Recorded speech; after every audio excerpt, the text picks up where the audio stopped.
वो तेजी से भाग रही थी। उसकी आंखों में आंसू और माथे से खून गिर रहा था। उसे सांस लेने में भी तकलीफ हो रही थी। उसने आसपास देखा तो एक बड़ा सा पेड़ उसे नजर आया।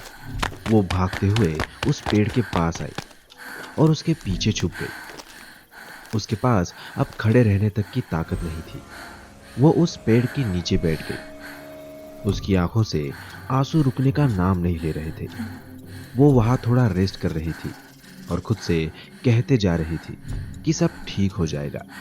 उस जंगल का सन्नाटा उसकी रूह तक डरा रहा था। उसने खुद को समझाया और खड़ी हुई। जैसे ही वो खड़ी हुई, कुछ उसके सिर पर उसने महसूस किया, जैसे कुछ टच हुआ हो। उसे लगा शायद पेड़ की कोई डाली होगी।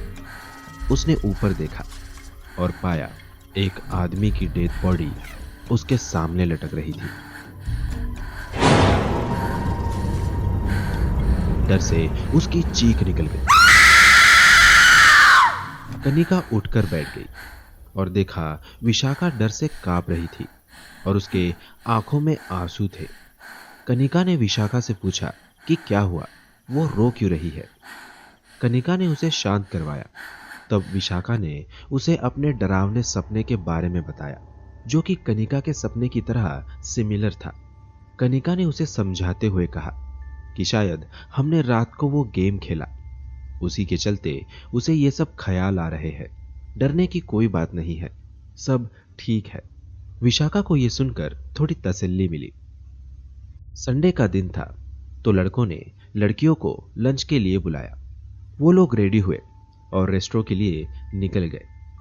करण और विहान ऑलरेडी वहां वेट कर रहे थे। उन्होंने खाना मंगाया। करण थोड़ा घबराया हुआ नजर आ रहा था। सब ठीक तो है ना? कनिका ने करण से पूछा। हाँ, मैं ठीक हूँ। पता नहीं, रात को एक अजीब सा डरावना सपना देखा, जो कि काफी अजीब और डिस्टर्बिंग था, करण ने कहा। करण की यह बात सुन कनिका और विशाखा ने एक दूसरे की ओर देखा। वो दोनों भी शॉक थे, पर सबसे ज्यादा विहान शॉक था। उसने करण को उसका सपना बताने के लिए कहा। करण ने वो डरावना सपना बताया, जो कि बिल्कुल वही था जो विशाखा ने अपने सपने में देखा था। बल्कि विहान ने भी वही डरावना सपना देखा था। कनिका ने विशाखा की ओर देखा और उससे कहा कि यह कोई कोइंसिडेंस नहीं हो सकता। मेरा बिलीव करो, पहले मैंने वही सपना देखा और अब तुम सबको भी वही डरावना सपना दिखाई दिया। कोई निगेटिव एनर्जी है जो हमें फॉलो कर रही है। कनिका की बात खत्म ही हुई थी कि वेटर उनका खाना लेके आ गया। हर कोई शांत हो गया। वेटर ने खाना सर्व किया, पर वो उन सबको एक अजीब नजर से देख रहा था। शायद उसने इन सब की बातें सुन ली होगी।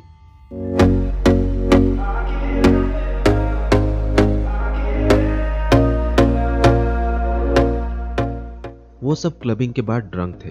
सबने डिसाइड किया कि वो सब कनिका के घर ही रात स्पेंड करेंगे। कनिका ने शराब नहीं पी थी। वो लोग कनिका के घर पहुंचे। लड़कियां बेडरूम में चली गई और लड़के लिविंग रूम में सोफे पे सो गए। आधी रात को विहान को प्यास लगी तो वो उठकर पानी पीने के लिए किचन में आया। उसने फ्रिज का डोर ओपन किया तो उसने सुना कि कुछ जमीन पर गिरा। वो देखने के लिए उसने फ्रिज का डोर क्लोज किया। वो यहां वहां देखने लगा। तभी उसकी नजर जमीन पर गई। उसने देखा कि एक टूटी हुई प्लेट वहां पड़ी हुई है। उसने वो टूटी हुई प्लेट के पीसेस उठाए और उन्हें डस्टबिन में फेंक दिया। वो फिर से फ्रिज की ओर गया और फ्रिज का डोर ओपन देखकर थोड़ा कंफ्यूज हो गया। उसे लगा कि शायद हैंगओवर के कारण उसे ऐसा लगा होगा कि उसने डोर क्लोज किया था। उसने पानी पिया और बस फिर से सोने ही जा रहा था कि तभी उसने एक जोरों की चीख सुनी। करण भी वो चीख सुन उठ गया और दोनों उस चीख के पीछे का कारण पता करने बेडरूम की ओर भागते हुए पहुंचे। विशाखा बेड पर बैठकर रो रही थी और कनिका बेड पर नहीं थी। तुम रो क्यों रही हो? क्या हुआ? कनिका कहाँ है? विहान ने विशाखा से पूछा। विशाखा ने अलमीरा की ओर इशारा किया। विहान और करण ने उस तरफ देखा तो पाया कि कनिका अलमीरा के पास खड़ी अपने नाखूनों से उस पर स्क्रैच कर रही है। उसके हाथों से खून निकल रहा था। तुम मुझे भूल तो नहीं गए? मैं किसी को नहीं छोड़ूंगा। मैं तुम सबको अपने साथ ले जाऊंगा, कनिका ने उन सब की ओर देखते हुए कहा। वो पजेस थी। उसके अंदर उसी आदमी की आत्मा थी जो उन सब ने अपने सपनों में देखा था। वो सब उसे देखकर डर गए और दरवाजे की ओर भागने लगे, पर दरवाजा लॉक था। कनिका धीरे धीरे हंसते हुए उनकी ओर चलते हुए आ रही थी। विशाखा प्रेयर्स बोलने लगी। विहान दरवाजे की चाबियां ढूंढने लगा। कनिका उनके एकदम करीब आई और विशाखा और करण शॉक थे। वो यहां वहां देख रहे थे कि तभी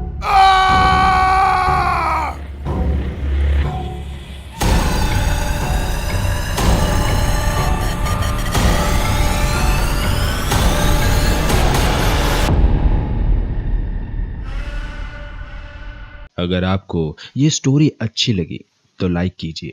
अगर आप चैनल पे नए हैं तो अभी सब्सक्राइब करके बेल आइकन प्रेस कीजिए सो दैट आप हमारी वीकली स्टोरीज मिस ना करें।